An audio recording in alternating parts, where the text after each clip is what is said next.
Katie Florio here with former MLB player and manager Dusty Baker. And Coach, after an excellent career, how has retirement life treated you? Well, it's been pretty nice actually, and I get to see my son play a lot.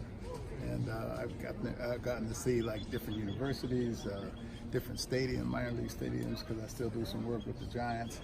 And you know, life's good. I mean, life's real good. And I miss a lot of Darren's life. You know, while he was back home in California, while I was abroad managing. So this has been great the last couple of years. Just mentioned your son Darren, who is playing on Wareham tonight. What's it like to now have the time to come out to the Cape and watch him play in the Premier Summer League? Well, this is the first time I've been to the Cape. Well, the second time. I was here a month ago.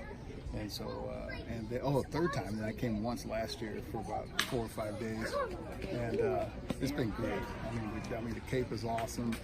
This is a chance of a lifetime, you know, for these young men to come out and play against and see progress and see how they fare up against other teams. But the thing about it is, these guys, they all know each other. I mean, they play together in Cooperstown or in Omaha or someplace, and you know, and I get to see some of the guys that I know, you know, like Troy Clont is one of my favorite players. I was trying to talk Cal into you know, recruiting him, but you know, he went to Oregon State, and you know, he's one of my favorites. And my wife, she texted me today. She says, "Hey, you know, Troy's on the other team."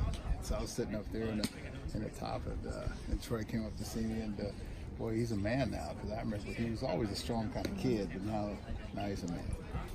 Troy, right before this interview, I was talking to Troy. He said, "You need to go interview Dusty. He's over there." As we're waiting for this interview to happen, one of the scouts is your former players. The baseball world is so connected. What's it like to be able to come here, watch your son's game, but really see so many people from your past? Well, it tells you that you're getting older. That's what it's telling you. Because, you know, Fred played for me, and now Fred's a scout with the Washington Nationals. We were both on the Nationals at the same time. And so, you know, when I see these guys out here, you know, I see them growing up. And that's what I say. I see the maturity in them. Some of them have beards. I mean, more than me already. And, you know, it's great. You know, I think the conditions are great. I'm surprised that the lighting in the stadiums are pretty good, especially at these high school stadiums. I mean, these are some of the finest in the country. So I'm sure these guys are going to make friendships, you know, that last a long time. You've had a bevy of accolades in your playing and coaching career: MVP, World Series champion, the list goes on. What's one piece of advice you would give to these aspiring professional baseball players in both dugouts right now? Well, the thing that I tell them is just go play. You know, wherever you can play, number one.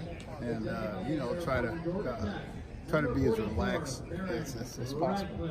And, you know, I think that's one of the keys, because, you know, sometimes you put a little more pressure on yourself than you know, you want to. It's a game for most of us. It started out as a game for them, but it's turning, you know, probably into a profession. You know, a lot of these guys are the top players in the country, but, you know, my advice is just remember that it's a game, and it's a daily game. The highs and lows are you know, tremendous, so you don't get too high when you're doing good, and you don't get too low when you're going poorly. Thank you, Coach. You're welcome.